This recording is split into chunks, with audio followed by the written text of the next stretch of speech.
करताय लग्न झाल्यावर 12 वर्ष झाले देवहूती मातेने कधी कर्दम ऋषींकडे तक्रार केली नाही किंवा एकाही अॅनिव्हर्सरीला असं म्हटलं नाही अहो आपण आपल्याला एखादं घर घ्या, आपण पर्णकुटीमध्ये राहतो, असं कधीच म्हटलं नाही.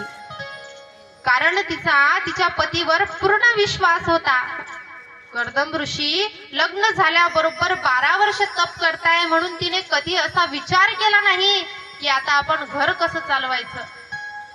आता आपण सामान्य आहोत. आपण जर लग्न झालं असतं आणि जर आपले पती तपश्चर्या करायला बसले असते तर आपण म्हटलं असतं असं कसा व्यक्ती आहे हा, लग्न झाल्याबरोबर कामाला लागून गेला. पण कर्दम ऋषींना देवहूती मातेने याची सुद्धा तक्रार केली नाही. 12 वर्ष अंतःकरणापासून कर्दम ऋषींची देवहूती मातेने सेवा केली. आज 12 वर्ष झाले. जेव्हा कर्दम ऋषी तपश्चर्येतून बाहेर आले तेव्हा त्यांना आनंद झाला.